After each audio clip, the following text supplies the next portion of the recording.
First step, challenge your monkey mind.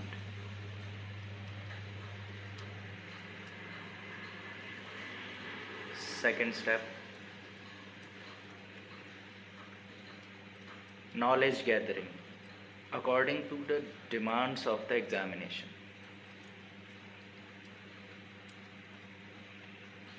Now comes the third and final step.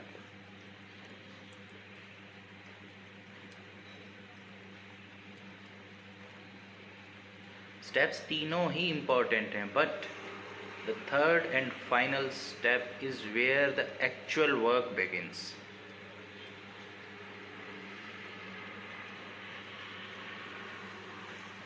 पता नहीं किसने, but someone has said कि if I was given with something 10 hours to cut a tree, then I would spend my 9 hours sharpening my axe, ऐसे करके,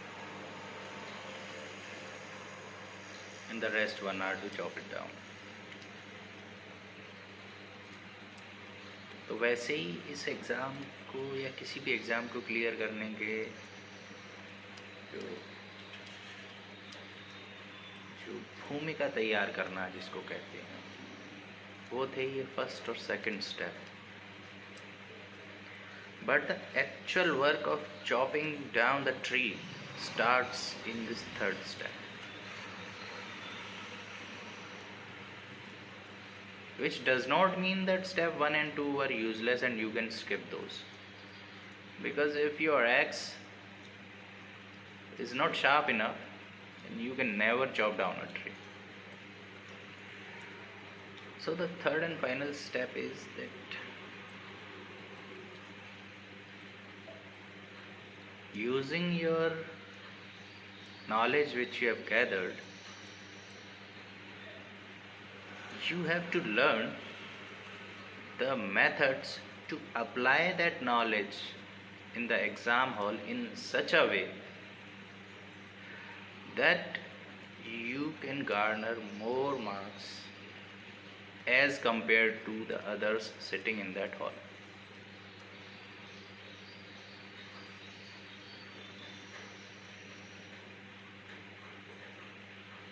आठ 10 लाख लोग पर्चा भर देते हैं कॉम्पिटिटिव एग्ज़ाम्स का. कोई भी हो एग्ज़ाम, 8-10 लाख लोग तो भर ही देते हैं, XYZ कोई भी एग्ज़ाम. और वैकेंसी अगर बात करें तो वही 2-4 हज़ार, 5 हज़ार, 6 हज़ार का एवरेज. अगर 5 हज़ार मान के चल लूँ फाइनल सीट्स, तो 10 लाख लोग हैं और उसमें 5 हज़ार वैकेंसी.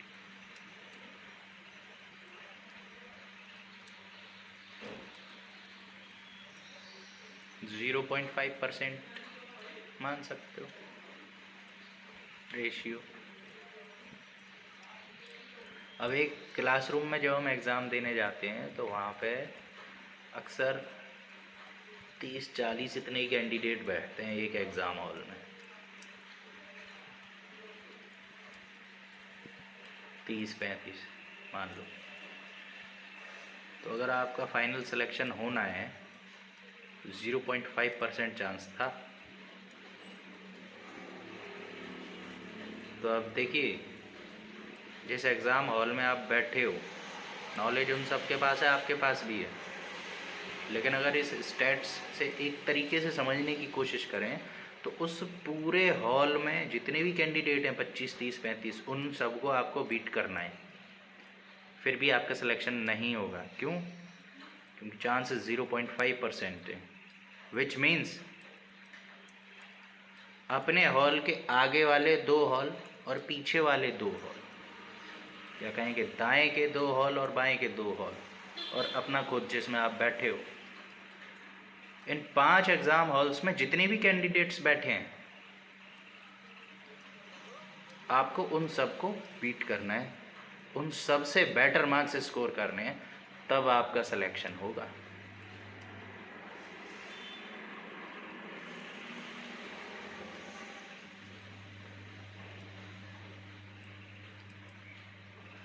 Statistically speaking, वैसे तो ये भी हो सकता है कि सारे के सारे जो फाइनली सेलेक्ट होने हैं वो उन्हीं 5 हॉल्स में बैठे हों, तो that is a different thing. But statistically speaking तो आप ऐसे समझ सकते हो कि 5 हॉल का मतलब ये समझो कि पूरा का पूरा एक सेंटर, एग्ज़ाम सेंटर। तो गेट पे जो भीड़ दिखती है ना, उस हर एक चेहरे को देख लेना, जितनी भी भीड़ दिख रही है, जितनी भी, सबको आपको बीट करना है।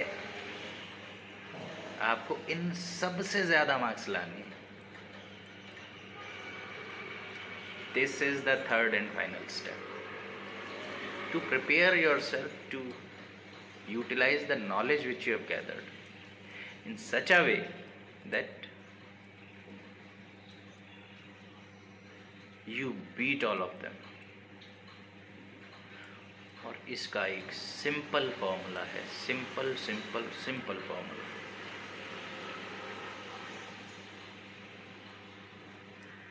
जिस दिन नॉलेज गैदर करने का स्टेप पूरा हो जाए, स्टेप 2, उससे अगले दिन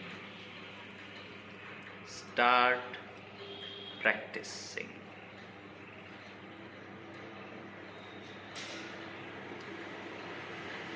कोई भी फील्ड ले लो, कोई भी फील्ड, सिर्फ पढ़ाई की बात नहीं कर रहा हूँ, स्पोर्ट्स,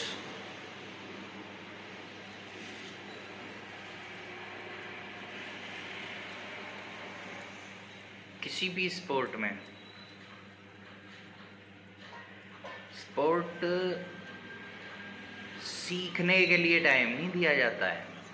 जैसे for example Indian cricket team में कोच जो है वो स्टेडियम में, ये लोग क्या करते रहते हैं, हमेशा स्टेडियम में रहते हैं, तो वहाँ क्या कोच क्रिकेट के रूल्स थोड़ी सिखा रहा होता है प्लेयर्स को, या बल्ला पकड़ना थोड़ी सिखा रहा होता है। मतलब क्रिकेट खेलना थोड़ी सीख रहे होते हैं खिलाड़ी वहाँ पर। वो क्या कर रहे होते हैं?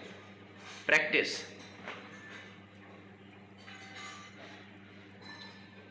प्रैक्टिस ही तो करते हैं। क्यों? क्योंकि उन्हें कंपटीशन में बीट करना है दूसरी टीमों को। वर्ल्ड कप खेलने जाना है, वर्ल्ड कप लेके आना है भाई, इसलिए प्रैक्टिस कर रहे हैं। या कोई भी स्पोर्ट हो, स्विमिंग हो, बैडमिंटन हो, स्केटिंग हो, क्या कर रहे हैं ये सब पूरे साल? बॉक्सिंग, ये सब प्रैक्टिस ही तो कर रहे हैं, या सीख रहे हैं वहाँ बैठ के। पीवी सिंधु जो है मैच से पहले वहाँ बाहर स्टेडियम के बाहर सीख रही है अपने पड़ोस वाली दीदी से कि कॉक को कैसे हिट करना है रैकेट से, हैं। ये सब प्रैक्टिस कर रहे हैं। ये सब लोग प्रैक्टिस करते हैं। कौन? जो कंपटीशन में किसी को बीट करने की इच्छा रखते हैं। तो रही स्पोर्ट्स की बात। अब वैसे ले लो कोई आर्ट में किसी चीज़ में बात कर लो, सिंगिंग हो गई, तो ध्यान दिया होगा कि ये कहा जाता है कि रिहर्सल आप अपना जारी रखें।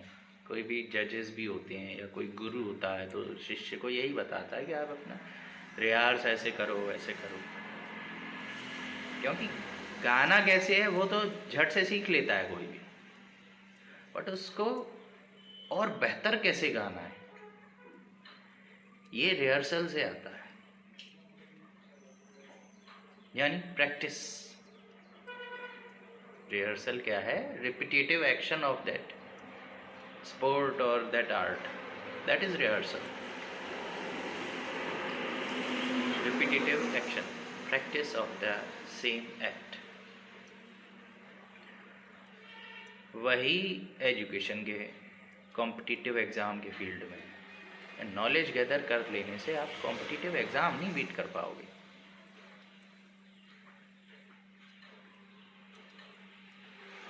बैडमिंटन खेलते कैसे हैं ये जान लिया अगर, तो इससे आप कॉम्पिटिटिव चैम्पियनशिप नहीं जीत सकते।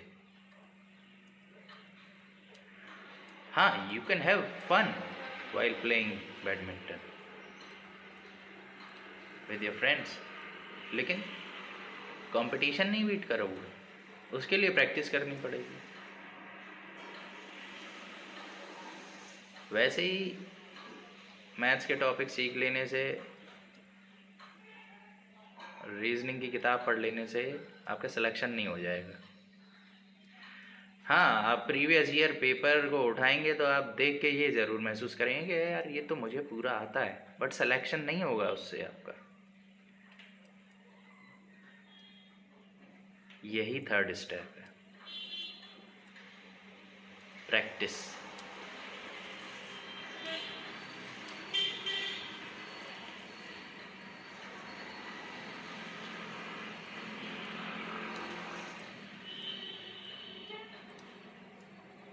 जिस दिन नॉलेज गैदरिंग पूरी हो जाए उसके अगले दिन से आप लग जाइए प्रैक्टिस पे। इसको करने के कई तरीके हैं। एक है कि प्रीवियस ईयर या सैम्पल क्वेश्चन पेपर्स का आप बुक खरीद लें, सेट खरीद लें, टाइमर सेट करें, पेन और पेपर से उसको रख पे सॉल्व करें, फिर बाद में आंसर की से मैच करें, अपना स्कोर देखें। डेली ऐसे करें। एक प्रैक्टिस का तरीका ये है कि टॉपिक वाइज प्रैक्टिस करें, कई लोग करते हैं।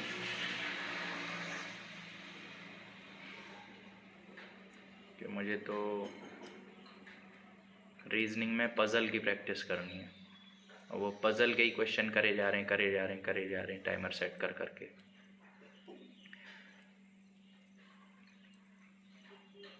ये भी तरीका है।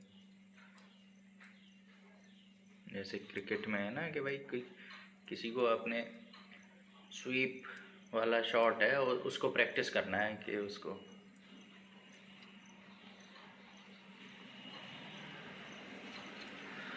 बैटरी लो, तो स्वीप शॉट प्रैक्टिस करना है किसी को, तो वो उसी को कर रहा है। वैसे ही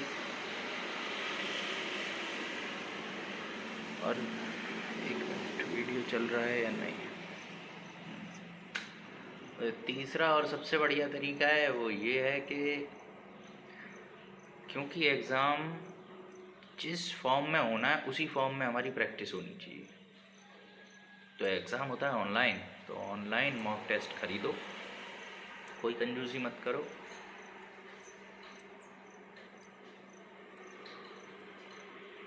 अड्डा 247 के मॉक टेस्ट अच्छे हैं, बाकियों से बेटर है, इतना मैं जानता हूँ, तो वो खरीदो।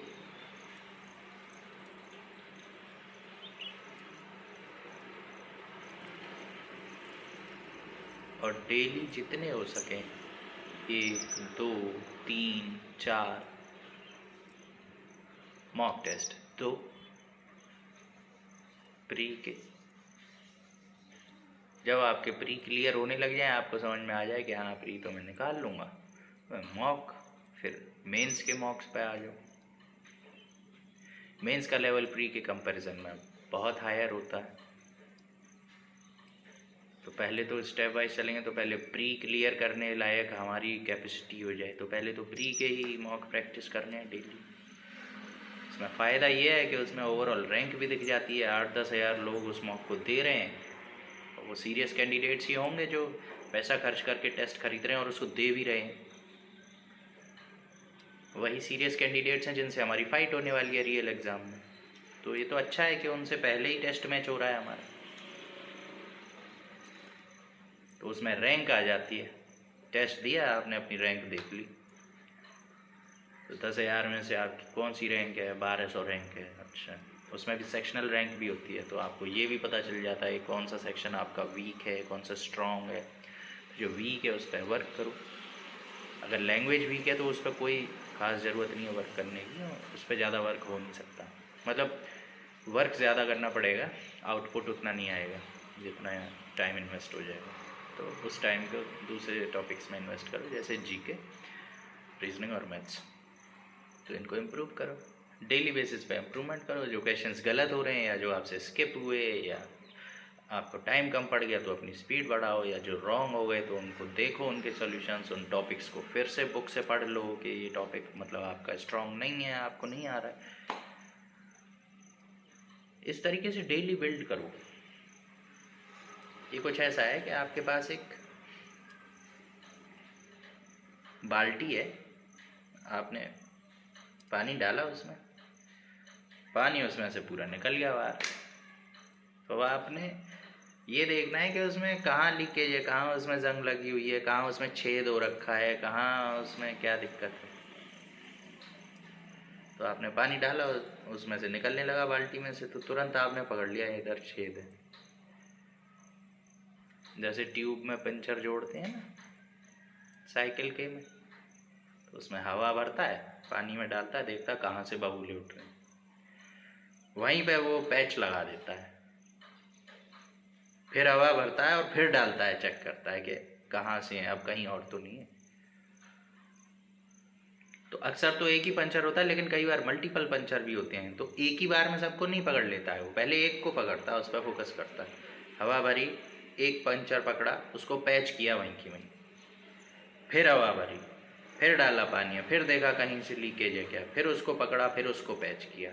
वैसे ही आपने मॉक दिया, आपने देखा कहाँ आपके मार्क्स कटे, कहाँ गलत हुआ, कहाँ आप अटैम्प्ट ही नहीं कर पाए, आपको आता नहीं था, तो उसको पकड़ लिया, एक टॉपिक कोई भी पकड़ लिया, उसको एक्सेल कर लिया एक दिन के अंदर ही प्रैक्टिस कर करके, फिर नेक्स्ट मॉक दिया, फिर देखा कि अच्छा वो टाइम एंड वर्क तो पिछले मॉक में मैं अटेम्प्ट कर नहीं पाया था, पर मैंने अब वो सीख लिया इस मॉक में, तो मैंने टाइम एंड वर्क का क्वेश्चन भी सॉल्व कर लिया, तो उसके मार्क्स तो मुझे मिले। लेकिन इस बार भी परसेंटेज का सवाल मेरा गलत हो गया है, तो आज मैं परसेंटेज को पकड़ लूँगा। अब परसेंटेज को एक्सेल कर लिया मैंने, तो पहले दिन तो मेरे टाइम एंड वर्क और परसेंटेज दोनों के ही क्वेश्चन गलत हुए थे। अब 2 दिन बाद मैंने 2 अपने पंचर पकड़ लिए, उनको लगा दिया, पैच कर दिया उधर ही। अब तीसरे दिन क्या है कि मेरे परसेंटेज के भी सवाल सही हो रहे हैं और टाइम एंड वर्क के भी सवाल सही हो रहे हैं। मेरे 10-12 नंबर इसमें कवर हो जाएंगे। अगर मेंस के एग्ज़ाम की बात करूँ तो प्री में तो नहीं होंगे, बट ऐसे मुझे पैचिंग करनी है, पैच करता जाऊँ। ये है प्रैक्टिस। प्रैक्टिस का मतलब यही होता है। ये प्रैक्टिस करते करते करते करते करते सारे पंचर जुड़ जाएंगे, बस हो गए, सारे बीट हो गए। तो गुड लक। विदाउट कन्फ्यूजन अपनी तैयारी आगे बढ़ाइए।